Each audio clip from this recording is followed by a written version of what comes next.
Les Binks will forever remain one of the most beloved Judas Priest drummers. Good evening, ladies and gentlemen, I'm Les Binks. And despite spending in the band only 2.5 years, he left an enormous mark on Judas Priest's sound. So today, in honor of now late Les Binks, let's first of all take a look at some of the isolated drum parts by the legendary drummer, and then discuss a little something about Les overall. Here you go.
Hold on tight, we'll carry you away like dynamite.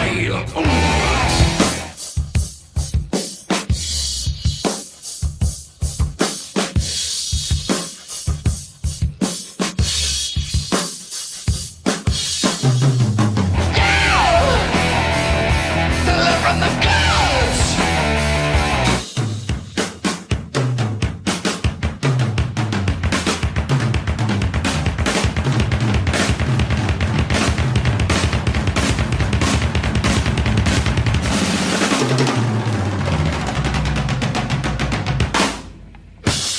Les Binks joined Judas Priest in 1977, technically being the second drummer introduced to Judas Priest by their then producer Roger Glover of Deep Purple, who had worked with Binks on a project called Butterfly Ball and the Grasshopper's Feast in 1974, which, by the way, also featured such legendary names as David Coverdale, Glenn Hughes, and Ronnie James Dio behind the microphone.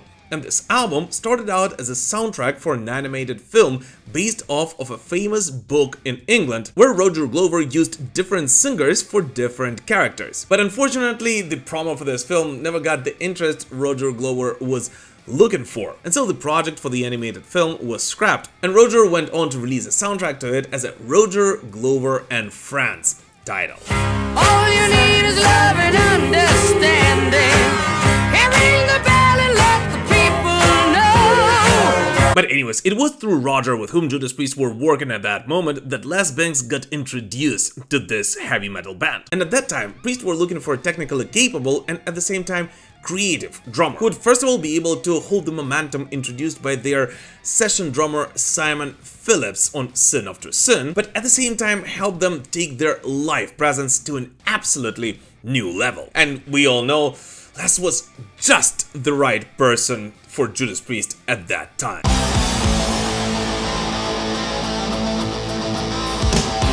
Despite being in the band for only 2.5 years, Les played on 3 of Judas Priest's most important releases of the late 70s, those being Stained Glass, Killing Machine, known as Hellbent for Leather in the United States, and the legendary live album Unleashed in the East. After which, as most Judas Priest fans of course know, he left the band, being rather unhappy about his personal position at Judas Priest. But nevertheless, his drumming on tracks like Exciter, Beyond the Realms of Death, and Running Wild showcased not only speed and power, but also intricate fills and tasteful flourishes that were ahead of their time. Exciter in particular is often being cited as the prototype of speed metal and later on thrash metal as well. In fact, Dave Lombardo of Slayer has acknowledged Stained Class as his key influence, and Exciter being the track that has helped him shape his thrash metal drumming.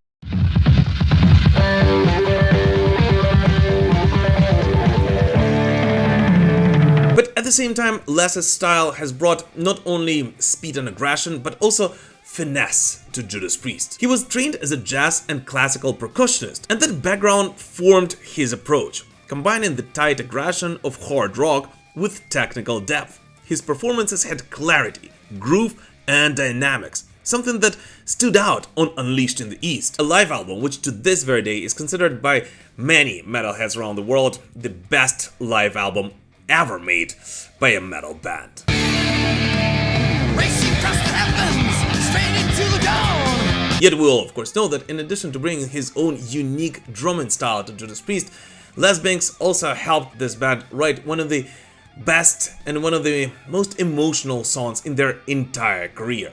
That one of course being the legendary Beyond the Realms of Death. And if we're being very honest, despite him being rather active before and after his tenure at Judas Priest, it is for his incredible drumming with this band, and it is for his writing contribution for Beyond the Realms of Death that Les Binks will forever be remembered by all of the heavy metal fans. Despite of course the whole fact that after leaving Judas Priest in 1979, Les Binks had worked on multiple projects, mostly as a session musician, with the most interesting and important ones for all of this channel viewers of course being the band Lionheart, which also featured ex-Iron Maiden guitarist Dennis Stratton and ex-Tigers of Pantan vocalist Jazz Cox, so basically being yet another English heavy metal supergroup of that time. Are you hot tonight?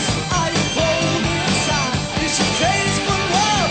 We live hard to hide. Are you hot tonight? And that one of course just being one of the many projects Les has been a part of since then, which in all honesty I don't believe that there is any point in reciting in this particular video, with just a bare exception of course Les being considered as the main drummer for KK Downing's KK's Priest, when that band was just formed back in 2019. Yet we all know that because of Les's health issues, he sadly was not able to join his legendary ex-band member in yet another new project. Although of course to our greatest joy, last year before his passing, Les was able to join both KK Downing and the other Judas Priest members up on stage one last time and get the recognition he definitely deserves. Stand by for Exciter. Stand by for Exciter. But anyways, what do you guys personally think about Les Binks' drumming, and where does he stand in your ranking of the Judas Priest drummers? Please let us know in the comments. As always, thank you so much for watching this short video, guys, and we will prevail. Slava Ukraini!